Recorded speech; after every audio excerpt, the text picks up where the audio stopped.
Hello,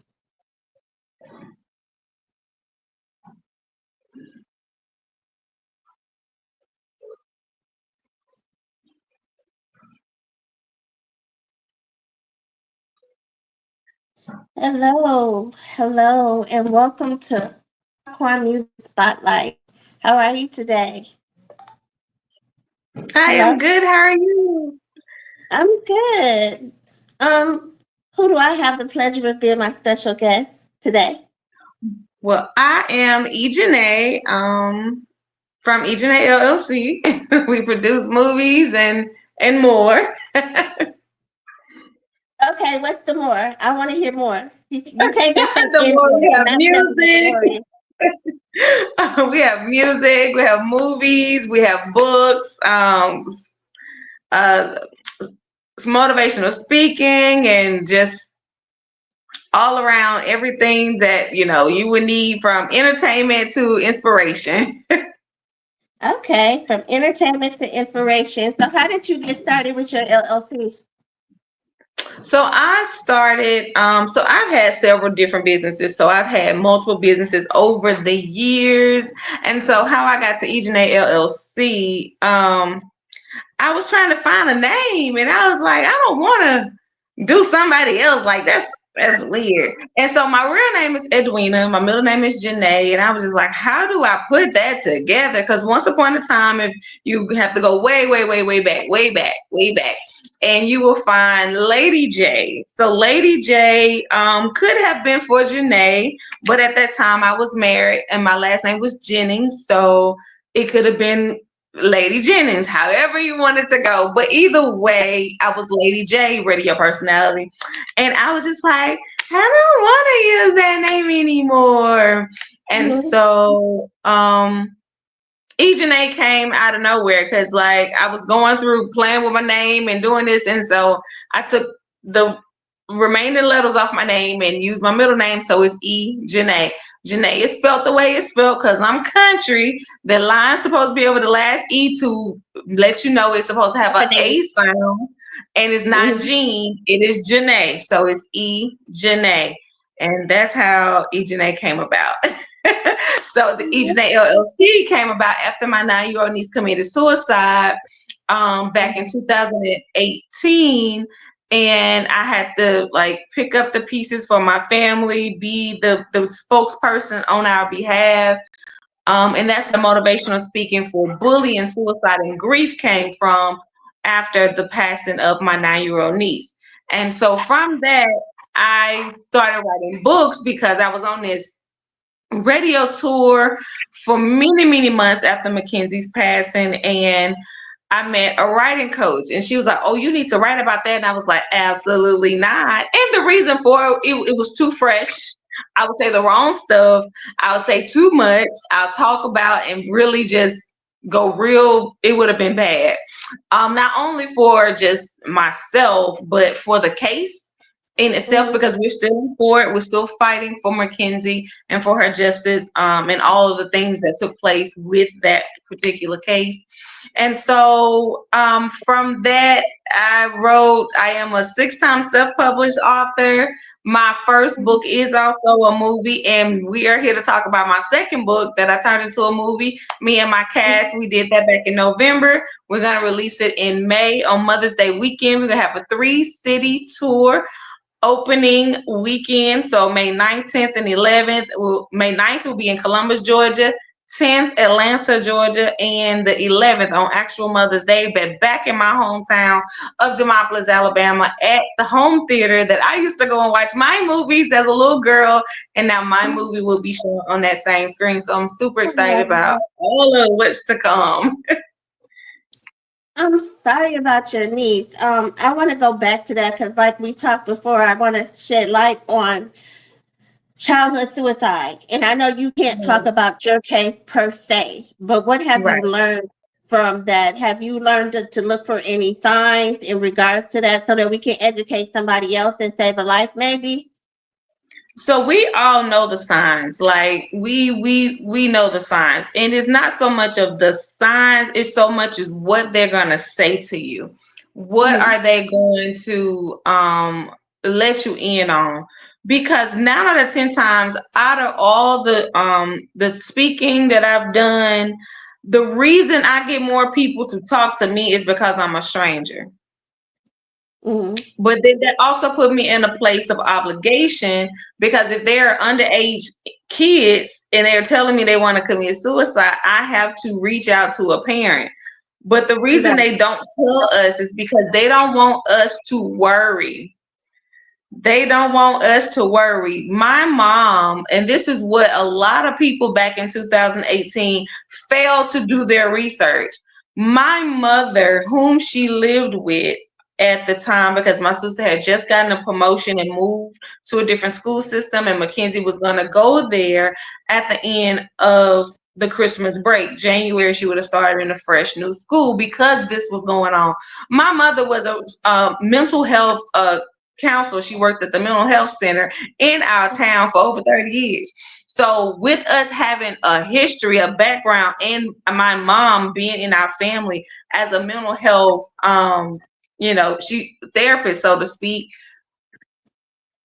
that was troubling for my mom because she knew the signs. She talked the signs. That was a part of her job for, decades of Mm-hmm. signs of suicide. And that's why my mom and my sister just got her new job, took off, came back to Demopolis, went to the school system, talked to the principal, the superintendent, the teachers, all these people. And the thing about the negligent is that the fact my mom worked with most of those people in that 30-year realm. So it wasn't like they were strangers. It wasn't like nobody knew.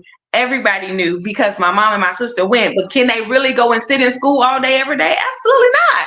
Because now, how are we going to make food? How are we going to make money to keep a roof over the heads that we have to take and provide for? So these are the things that we went through because coming up to her death.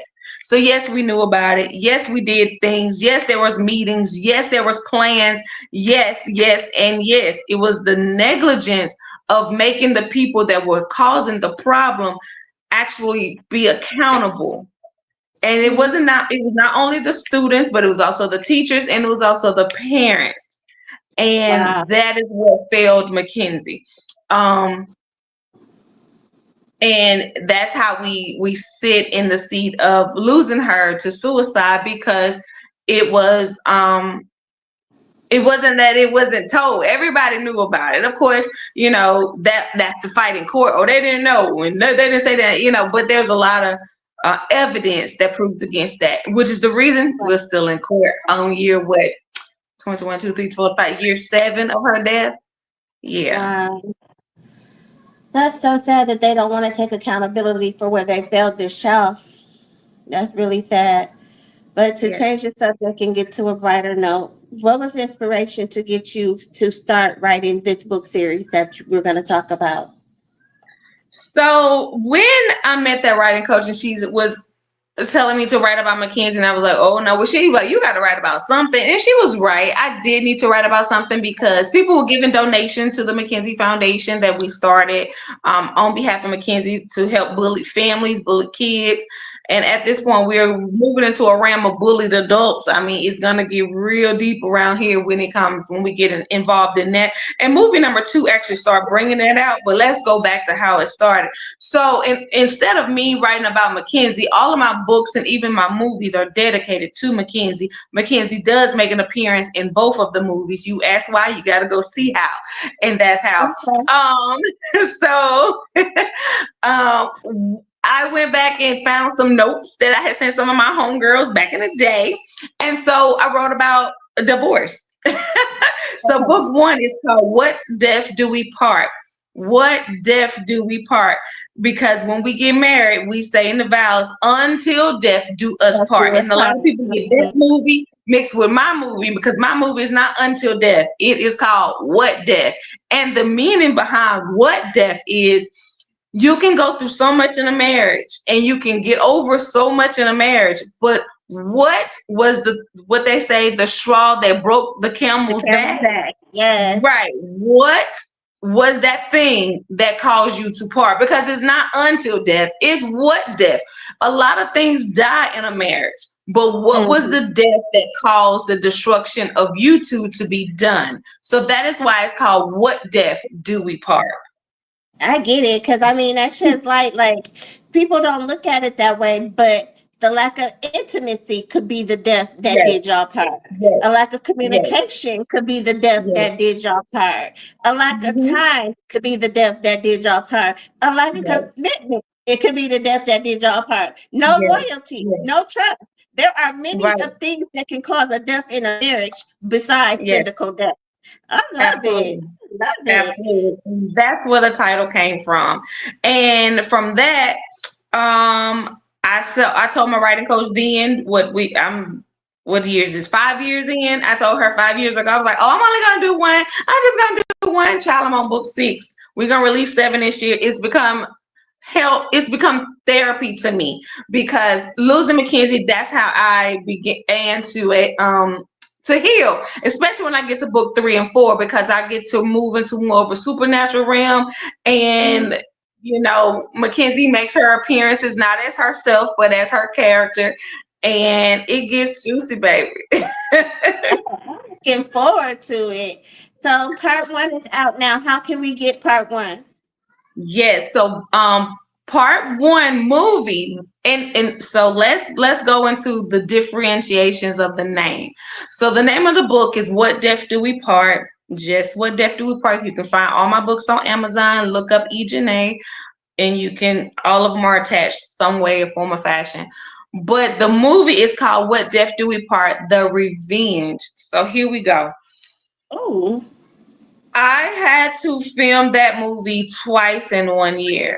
Why? So getting a cast together, of course, I'm my own casting company and director, E Jene LLC. All of that falls under my brand. So I cast all of my cast and crew and film companies. So this mhm. particular film production, I found her in my hometown. I was like, okay, girl, Black Girl Magic, let's do it. And I rented out the hotel, flew people in. Now this is movie one. Book one turned into movie one is supposed to have the same name. What Death Do We Part? The movie. Um, and all of a sudden, now I paid cash up front. That was my biggest mistake, because I should have only given half and gave the remainder on when I got the product done. But that Right. didn't happen. I paid up front because I'm a country girl. So my daddy always taught, pay your dues, get it done, get it over with. That's why I try to have zero balance Right. on everything that I touch. So that's what I did. We filmed it. I think we did a 4-day filming. We did the summer of 21, June, like the last week of June in 21.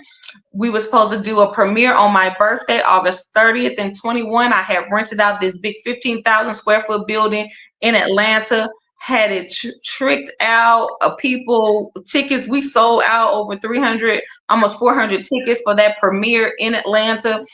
People came and flew from everywhere: New York, Boston, Miami, all over the place, California. They came in from everywhere to watch this movie.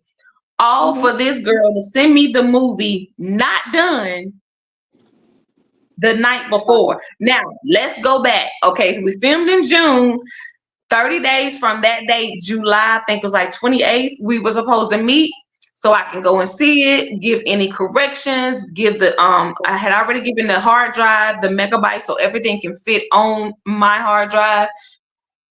She said her computer crashed in July, and so she'll have it. She getting it fixed. I said, well, my stuff on it. And she was like, yeah.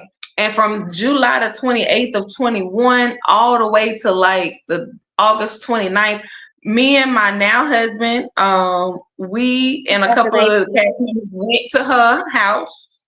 I called the police on myself because it's bigger than me. Like, you can't take this from my niece and from all these people that put all their time and their talent that I paid, by the way, out of this movie. Like, why would you think that's okay?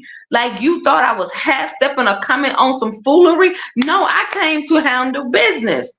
So she here from me. She didn't come out the house. I called the police on myself. He was like, "What you want me to do? Like, ain't nothing to do. You ain't. It's no altercation." I said, "We here because we was outside knocking. Like, what's up? We ready? Give me my stuff."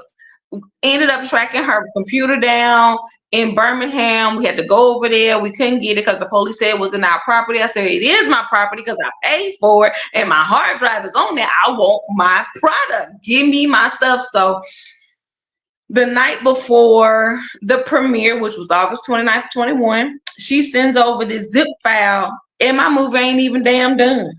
I said, "I know you like it." So I had to, on my birthday, in front of 300 plus people and vendors in this beautiful, elegant location, red carpet out, everybody tricked out, all of my cast and crew and everybody that they knew was coming into ATL, and they did. I had to stand up in front of these people and explain to them what I just explained to you in detail, why I don't have a movie. Wow. So basically, she dropped the ball in the editing process instead of telling you that she could not edit the movie so that you can get a different editor to handle that, which would have been a grown up thing to do, but she didn't want to return the money because it was probably already spent. Wow. Absolutely. Yes, ma'am. So, So that was August, September, October. So October, in October, we refilmed the movie. We did not film it in my hometown. We filmed it in Atlanta. Most of my cast was able to stay and recreate this amazing event. And that's why I call them my OG. So anytime you hear me holler OG, this is somebody that not only did movie 2 that's out, and that's why it's called The Revenge. So two things had to happen for it to be called The Revenge. So number one was we can revenge on her because you thought you were gonna stop something and you didn't. Number two is mhm. revenge because I had to rewrite this entire script because I did take her to court. So I couldn't produce the script that we originally had. So I had to rewrite the script as I'm trying to find everything to put together to get movie 2 done in 2 months. So we did Right. it in October of 21, which is 2 months later than the premiere. And then we had the actual premiere, I think March of 22. And that is why it's Okay. called The Revenge. The revenge on those that thought they had us trapped, that we wasn't going to make a second movie, that we wasn't going to do what we came to do, and we did. And also the revenge was that I had to make some things shake in the script, make it turn around, baby. It's a whole twist in movie Okay. number 1. That is why it's called What Death Do We Part, The Revenge. And thus is the reason. So hence here we are at What Death Do We Part 2. The question was, are we going to say revenge 2? Wait, wait. How do we get to part? How do we get to watch part one before we get to part two? Because we got to know what's Got you. happening. Yes. So how do Oh we yeah, get you to definitely part want to one go back. before? I'm sorry. I needed you to tell people how to see part one because I don't want them to go to part two and then be confused because you said it's a twist Got in you. there. So how do we see part one So, before we get into part two? absolutely. So you can go to Stan Store /E Jene, and it's going to be right on the homepage. So you can see the trailer for The Revenge, and then you can also download the movie, which is only $3.33. And then yeah. So let me explain why there's a price to that. So when we did that reshoot in October, after we had a disaster in August, we did the reshoot in October. I paid everybody in June, but in October, I didn't have the budget to pay them. So instead of them taking cash money, they took a portion of the movie, meaning whenever I put it out, they would take a percentage because they didn't expect money from the second shoot. And that's why they are so dear and near to my heart, because they saw the bigger picture. They got paid the first time and all of that, and the second time, I couldn't get rooms, but I was able to get some people that I knew that had catering businesses to kind of donate. And but I can feed you now, I can get you fed, but I just couldn't pay you and I couldn't get your room. But my reward on the back end is when we sell this movie, every quarter I give you your percentage that everyone agreed to that came back. Not the Oh, entire cast came back, but the majority of the cast came back for the revenge of part 2 of movie 1. Right. The So ones that that is we why have to my hear. heart is so, I love those guys, and that's why you will see them in movie 2 and beyond. I always tell them I understand why David E. Talbert and Tyler Perry, you would see so many people on repeat, because they were loyal. They love you genuinely, not for what you can do Mm-hmm. for them, but like they would, my cast would say, "Oh, E Jene, you need this." They go buy stuff. Like they don't even have to do these things, and it's not no. You can tell a person that's trying to kiss your butt versus a person that this is just who they are, and they love or adore what you're doing, and they respect you in that manner. And that's what I Mm-hmm. have with my original cast. Those guys, 10 toes down. No matter where I say I need, they were right there. They be right there. And the fact that Mackenzie has brought all of us together, even though it's in a sad manner.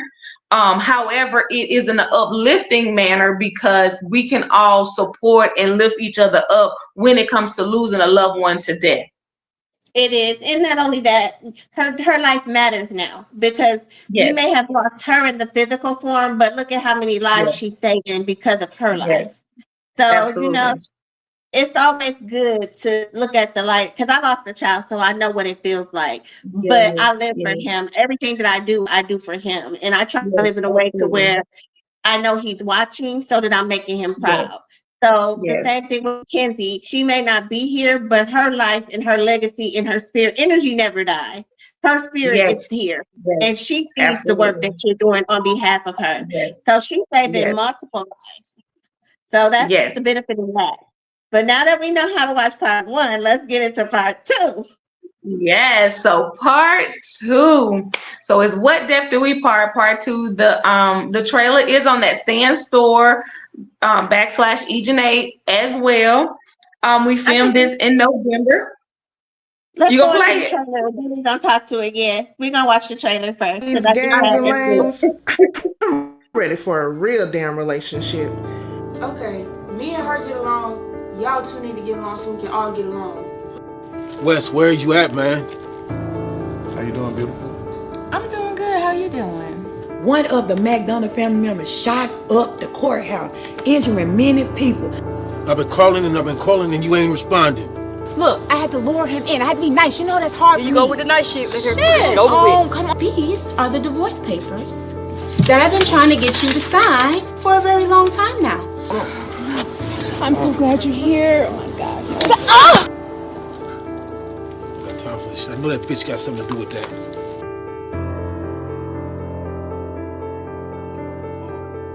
This is my damn set. This is my house. My house. Well, just send me your location. Just send me your location. Okay, that was the trailer. Now they know what we're talking about. It looks like it's gonna be juicy. Okay, so let's talk about part two. What's going on there? Honey, listen, part two, boy. Because so here is what I said as a writer for the dilemma. Because when I wrote book 1 and 2, it was 1 and 2. Because I had to go through what I went through with shooting movie 1 and I had to rewrite the script to movie 1, I had to incorporate movie 2 to make it make sense from movie 1. So I didn't rewrite book 2 for movie 2. I just had to transition some things between 1 and 2 to make it connect back like it did from the books. Mm-hmm. So I had to go into deep creations for this one. However, it was done. And I am very proud of these guys. And again, let's go to that OG cast. Most of my OG cast came back. Now, there's a lot of my OG cast that did not make it into this movie. Not because I didn't want them. I absolutely want them. It was because of time and where they live didn't make sense for me to fly them in for the short. So they are getting prepared for movie number 3, which goes into my supernatural books, which are my 2 best-selling books on Amazon, which is called Living Life After Death. Yes, that is Okay. about the living, not the dead. So movie 2 is my transition movie from making movie 1 make sense to go to movie 2, and then movie 2 making sense to transition into the supernatural world in movie 3. So Okay. you're gonna get a whole, it's like the middle child. Movie Mhm. number 2 is the middle child, where they got a little bit of the older one, but they also got a little bit of the younger one, and then they have their own issues and just mess going on in It's their own life. So yes. that's how movie number 2 is set up right now. Okay. So what was it like shooting? You didn't have any of the drama from part one with cast number two and movie number two, right? So No, what was it ma'am. like shooting number two? Number 2 was so much fun. It was like a family reunion. It was everybody came back.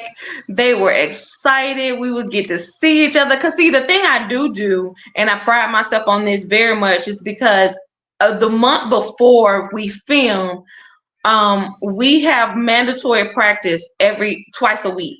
So Mhm. usually it's on Tuesday and Thursday, probably 8 or 9 o'clock for about an hour, hour and a half. We go through the entire script with everybody on the line because I Mhm. want us to see each other. I want us to start meshing and start getting together and, just as if we were on set. Now, this is the thing I love about movies versus stage plays. Like my husband was just in a stage play last night. He did an amazing job. He's also in all of my movies. He's the man that's behind the music and the scoring and all that type of stuff. So that was his song as the trailer ended, which is a part of the movie. Is he has his own special part that I have a couple of other artists like Boss Lady. Her song is in the movie. Bad News, his song is in the movie. So I have some good people on my team, from whatever side of this movie, because it takes a lot to make a movie. But back to my cast, we had a great time.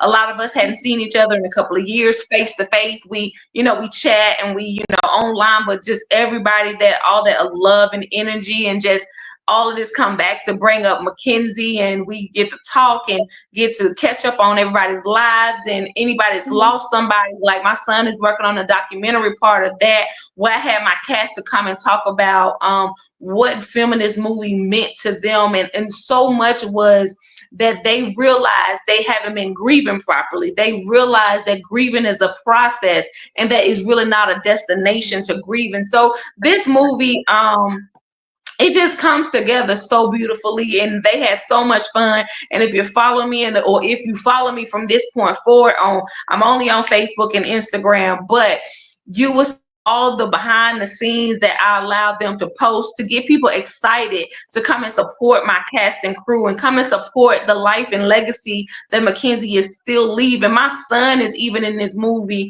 My son wear the number 9 on the football team to honor the 9 years God gave him with his favorite cousin. So it is so much more than just what meets the eye. It's deep in our soul and our heart, and in the way that we live our lives is so that, because like I always say, one of my tagline is, if you can die at 9, you can die at any time. And that's meant for. It means so much that you don't know when your time is up. So be a great person, whoever you are and however you are great, every day. That's true. That is so true. So behind the scenes, what roles do you play? Are you the director? Are you just the writer and you just sit back and watch, or do you wear many hats?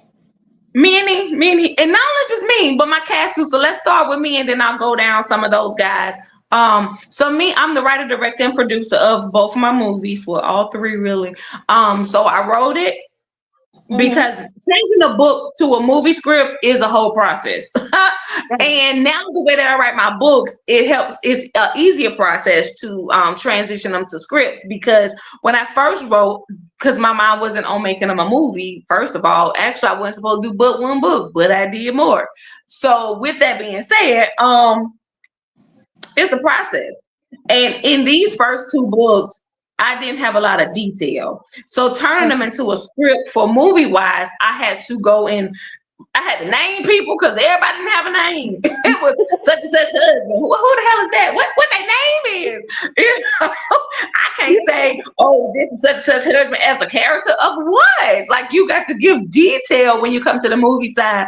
So that was a big difference from the book to the movie, like getting detailed name, getting detailed location. What was the emotion of the individual? Where are we gonna set up this particular spot? I am one that I can sit in the room that I'm in now, and we can shoot this from 3 different angles, and it appears that we're in multiple places. And so you have to get creative when you don't have a high budget. However, that makes you a better director and producer and writer because you don't have those things. So when that time comes, which my son has already spoken that of my life, when that time comes, I'm able to pay for everything that is necessary to make it what they want to say, a blockbuster.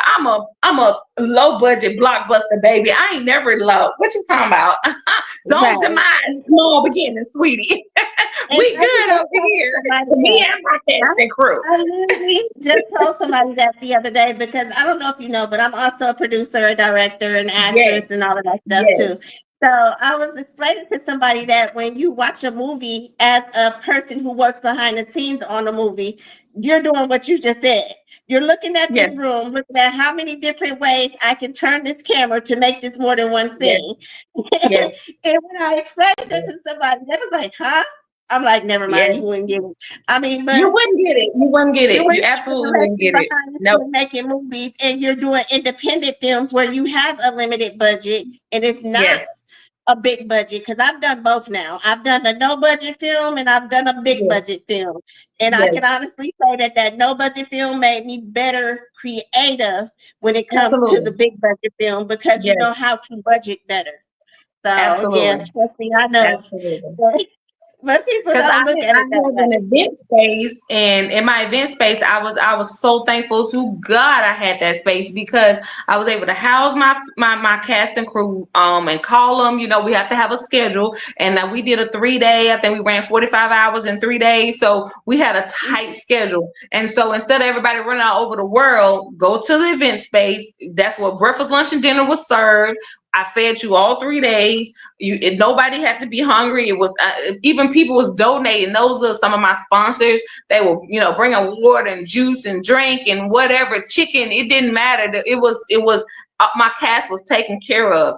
And then Yeah, we turned that space. It's I know about 7 scenes just in that location, but it's location. in a Right. different angle. So I'm thankful for being able to learn to be creative like this so that when the high money comes, I can continue to budget wisely. I can budget Yeah. wisely because I've learned how to work different things with limited resources, financial wise, not necessarily resources from people, but financial wise. So it was Mhm. amazing. It was amazing. I'm so proud of these guys. Like they delivered. They came in and just jumped right in the character. Even and the off screen was just as important as on screen because when they like husband and wives was fussing off screen, when they got on screen, it just poured over into that. You was like, wait a minute. I think that was real. Is that their real husband? Like what is going on, baby? Listen, That's so when I tell you good. this movie is really the middle child because when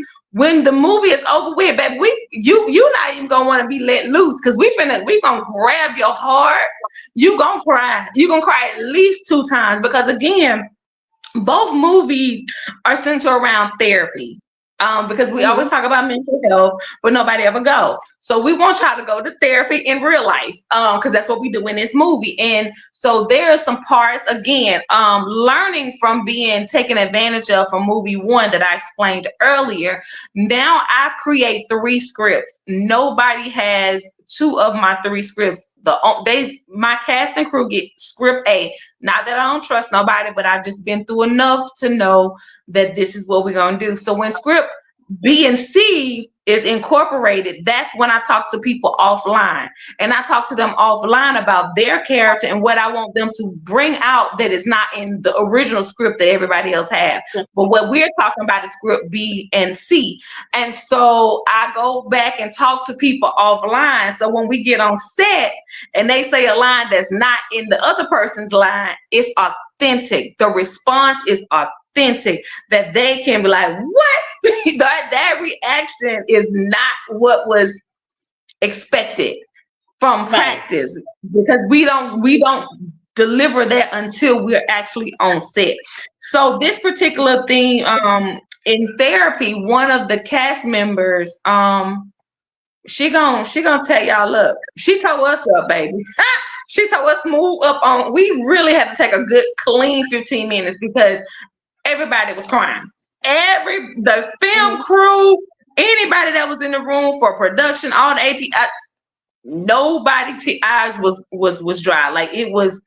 We had to take a nice 15-minute break from that one. We also have the ending part. So the original ending part in the book was kind of very detailed of what happened in real life when we lost Mackenzie. Because I was not living in Demopolis, I was living in Atlanta, and I had to drive to Demopolis when I was called and told about what happened. And in the script, I was put some cheesy crap in there. I did not like it. And the more we rehearsed it, the dumber it sounded to me. And I was just like, we can't do this. Now, it's in script B and C, but that's not what I released to my cast and crew openly. Right. So the people that were in that scene, I talked to them honestly the Thursday before the Friday we were about to film. And I said, I had a meeting with my mom and my sister. We gonna change up the end part of this movie. And I want y'all to, I screenshot it to them. I said, this is what we gonna have to do. Can I have the next 10 minutes if y'all can? And let's go run through this. Because I wanted to get okay by my mom and sister because it's my sister's daughter. Mackenzie, she was my niece, not my child. She was my niece, but she was my first niece. And that was my heart. And I'm my sister's keeper. I'm the oldest of 3 girls. So my middle sister hurt, and I'm going to take care of her. And I've been doing it ever since we lost Mackenzie. And see, so I'm the youngest of 3 girls. So I get it. Yeah. And you two will be I'm sister's keeper. So I take care of my baby sister. And so my mom was the one that found Mackenzie. And I wanted them to know what I was doing. And they said, we good, you can do it, because somebody has to tell the story. And I said, okay. So the ending part of this movie, you all will be again in a chokehold because you will be crying, because they allowed me to be able to recreate what happened the night we lost Mackenzie. Okay. So are you doing a premiere for this one? 3. Columbus May 9th, Atlanta May 10th, and I'm taking it back home to Demopolis May the 11th. Okay, so are you gonna put like a schedule out that I can share with all the information on how to get tickets and Eventbrite and stuff like that? It's already out. It's been out since January 1st. So what we did, I called it a silent filming. So nobody was able to post, even though we filmed in November. We filmed the weekend before Thanksgiving.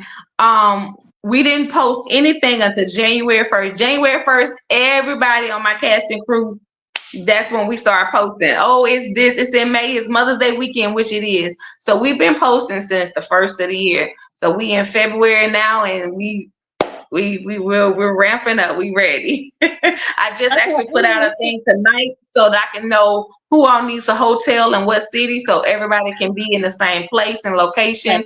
And we can. I have a couple of limo services that are gonna pick us up. It's gonna be what is it? Rudy Moore from oh my God, what's the name of my movie?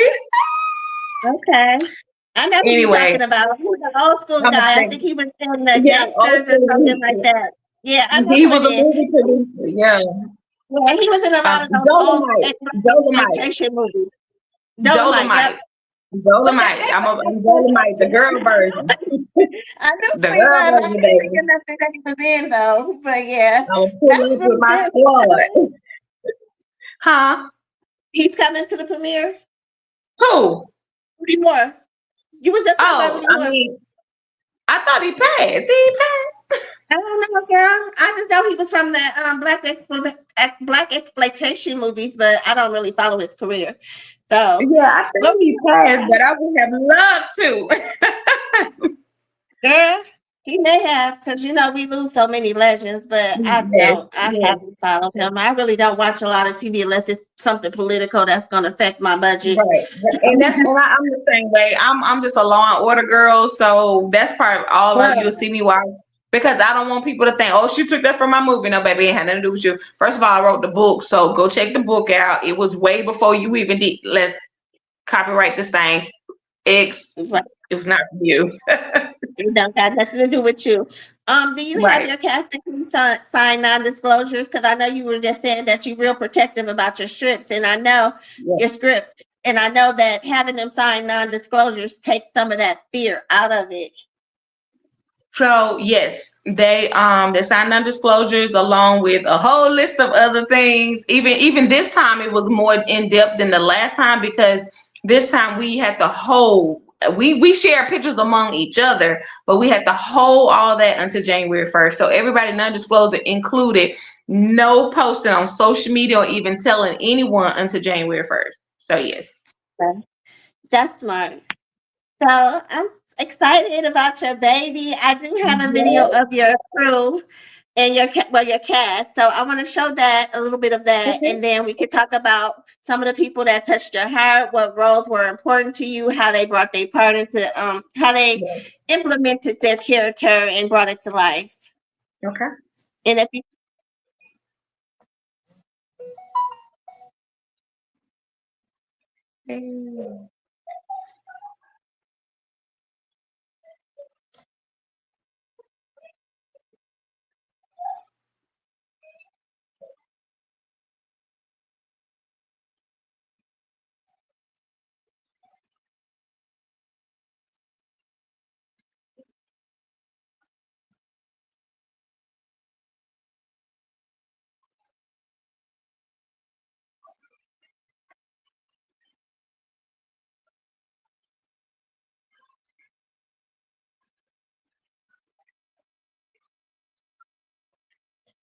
So how did you go about casting these people for your movie? I know a lot of them were in part one, but what inspired you to bring them back for part two and add to the cast for part two? So if my cast from part one didn't come back for part two, it would have been stupid. It would have made Mhm. no sense at all.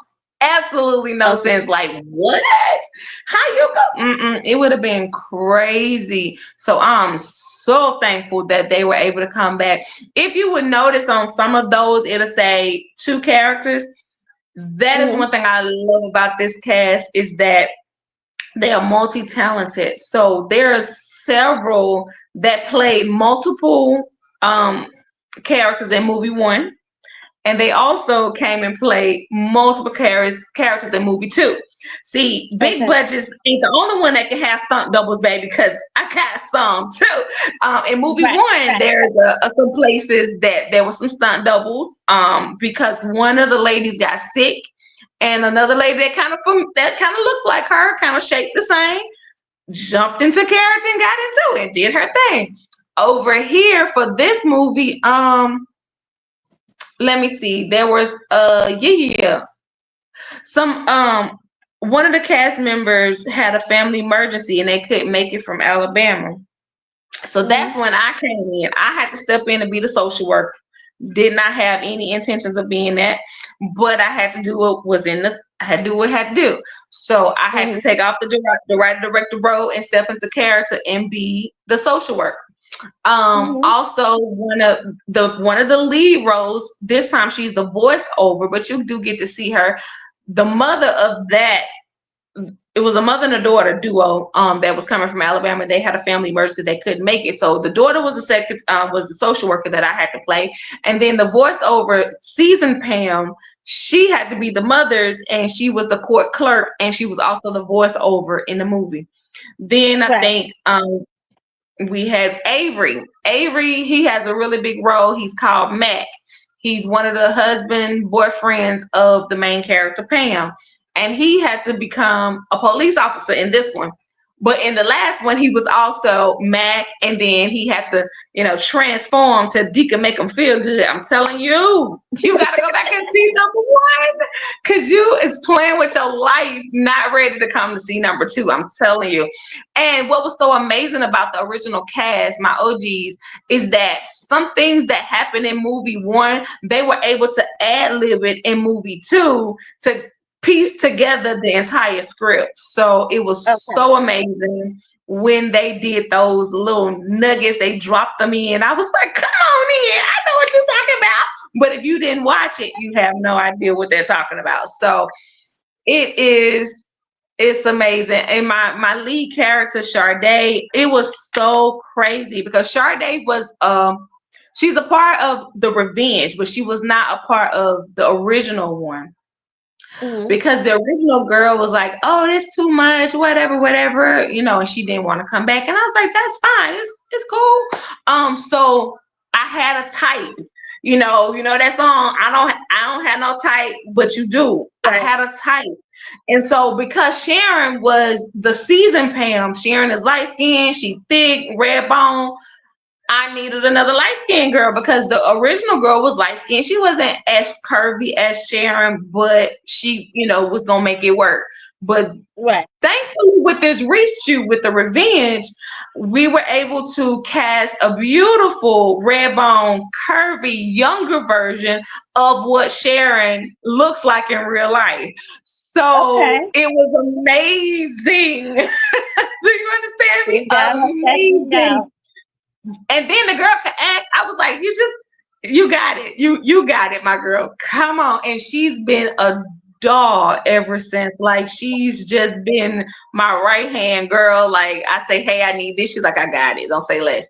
Like, even in the first when she got to the Revenge movie, she has a transportation company, and we needed a couple of cars because the car that I originally had, I actually had two cars. One was unavailable, and she was like, I have cars. And so we was able to use one of her cars in the movie. So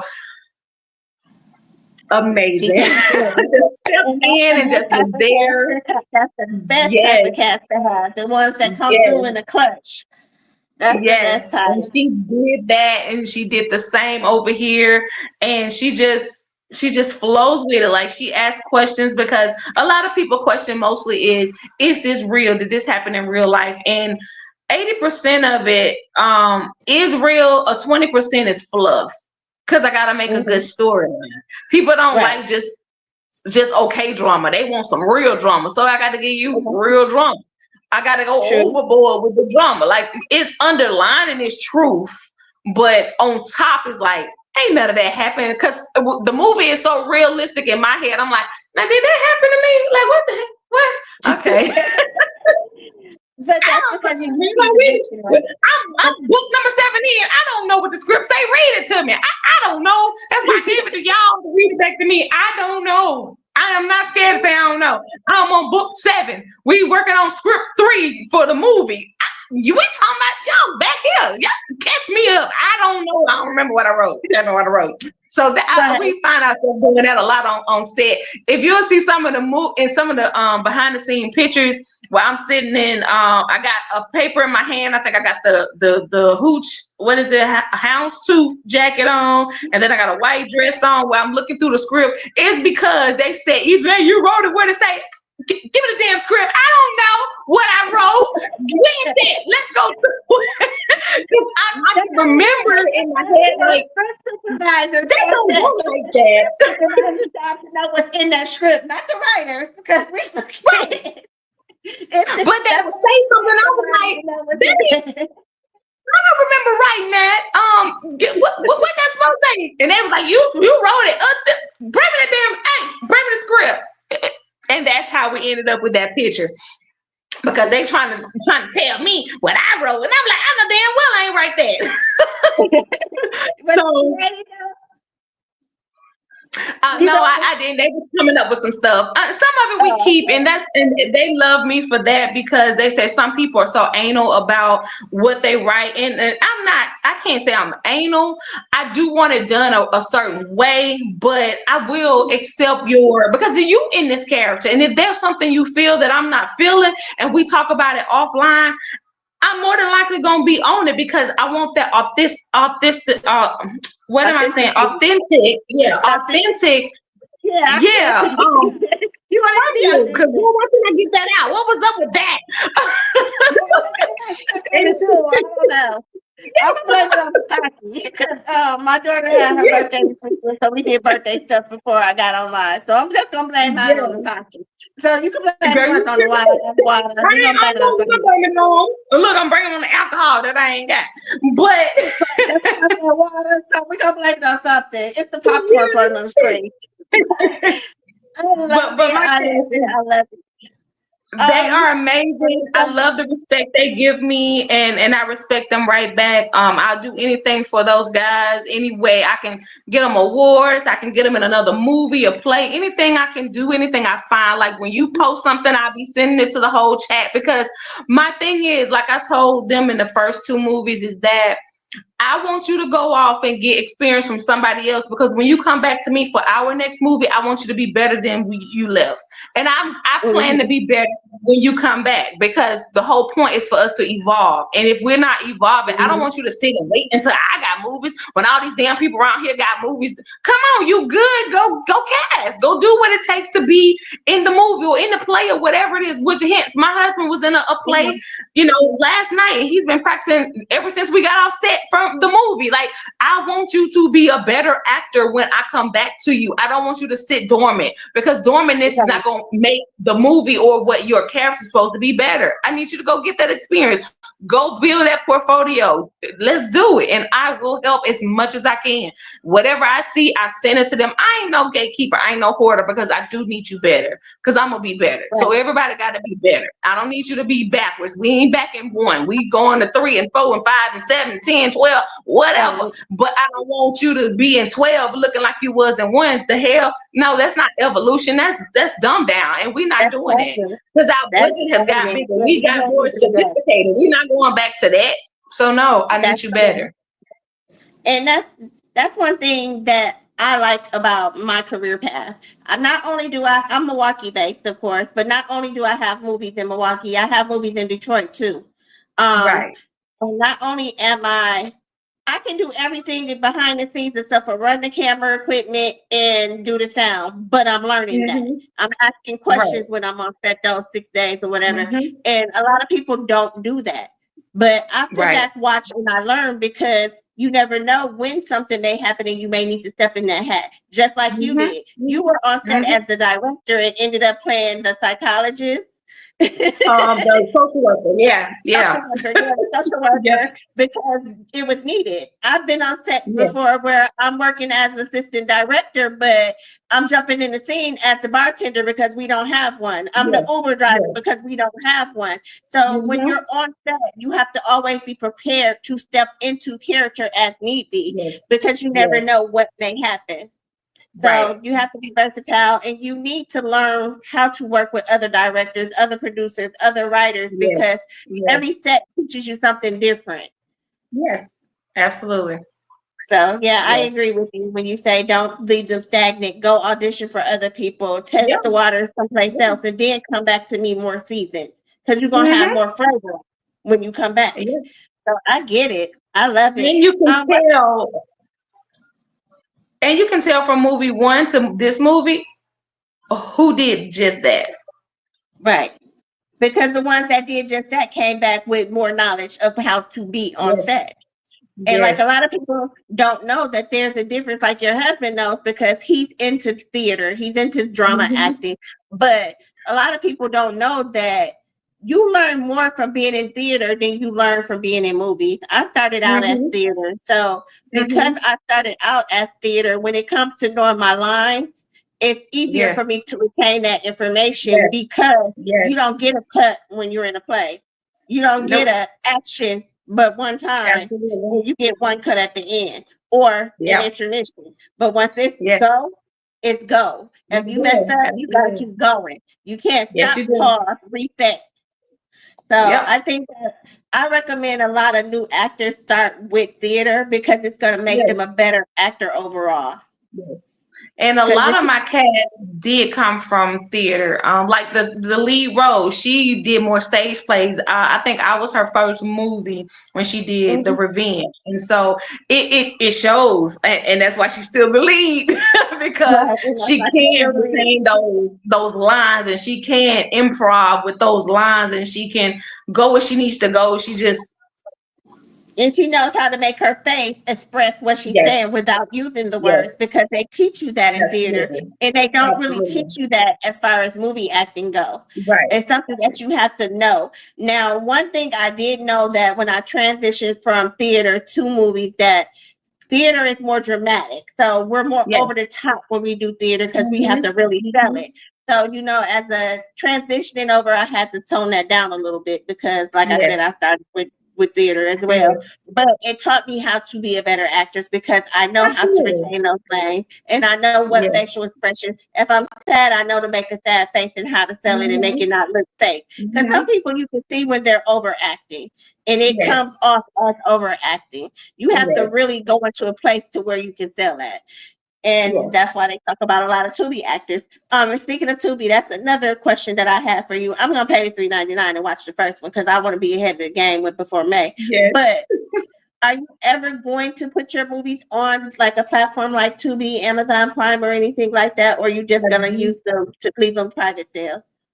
No, again, so the reason for the first one is because I still do our quarterly payouts to my cast, but eventually I do plan on going to the other streaming networks, and hopefully I can get them some money out of whatever I do, because that's the whole point. They came and paid out of pocket to do this again for for that movie to make it what it was, and it's really good. And so I'm very proud of them for that. And so this one we didn't have to do a reshoot, so it's hopefully I can get one on so two can just go on and flow with it, whichever streaming service we go with. But I do plan on doing that, yes. Okay. I was just wondering because I know a lot of people are scared to put their movies on platforms like that, thinking that they don't make money. But Tubi has been making a lot of independent filmmakers rich. Yes, I mean, yes. that's why so many people got movies on there, whether they be good or bad. You still gonna make Mm-hmm. money because people gotta watch them to find out if they bad or If not. it's good or bad. Exactly. It's the way it go. The check still gonna cash. Yep, yep, absolutely. So, is there anything? We got about 2 minutes left. Is there anything you want to say to the audience? Again, give us your social media information. Give us your website so that they can watch part one before part two drop. Give us the ticket information, and I'm going to go to your page and get that and do some. I got to do some edits so that I can share this in a couple of other Okay. lives with the flyer. Super So, awesome. So yes, yes, yes. So my social media is Edwina. Nope, it is E Jene, EJENE Williams on Facebook, and it is EJENE_1 on Instagram is where you can find me and follow me. The movie one is on Stan Store. So that's STAN.STORE /EJene, which is EJENE. And that's where you can see the trailer for 1 and 2 and see purchase for $3.33 on movie one. What Death Do We Part? The Revenge. And that's how you can see those. The premiere for What Death Do We Part 2 will happen Mother's Day weekend, the entire weekend, that Friday, Saturday, Sunday. Friday, we start May 9th in Columbus, Georgia. That Saturday is May 10th. We'll be in Atlanta, Georgia. And then Sunday on Mother's Day, May the 11th, we will be in Demopolis, Alabama at the Warhouse Performing Arts Theater, where it will be on the actual big screen in the city of Demopolis, Alabama. And I'm so excited about that stop. I get to see my movie on that movie screen with my mama. Bless the Lord. And my dad too, but it's Mother's Day. it's Mother's Day. You Yes. said that you have a foundation set up for suicide prevention in children for your niece. Do you have that information if somebody wants to donate? How can they do that? So the biggest part is just purchase the books off of Amazon or these tickets, because everything that comes into me goes to her. So her foundation is the Mackenzie Foundation on Facebook only. And our biggest thing, I actually have a speaking engagement on the 28th of February. So I usually speak somewhere every month about suicide, grief, and bullying prevention. And that's what we do with her foundation. I do that part. My sister has thank God, has come aboard, and she helps with more of the parents that have lost their kids because they have like a private session offline. And there's so much that we do offline that it seems as if we're not moving, but we're helping hundreds of people every year because it is a very touchy situation because it's suicide of a loved one, mostly of your child. And so that's what we do with the Mackenzie Foundation. We have our annual toy drive, and it's a whole meaning behind her toy drive that we do every December, the weekend of the week that she passed. So that's Okay. where you can find all about Mackenzie and E Jene. Okay, and you have a syndicated radio show. How can people tune into that? Yes, absolutely. So I'm on K92.7 FM in Columbus, Georgia. I am only on Sundays from 3 p.m. until 7 p.m. So today was my day.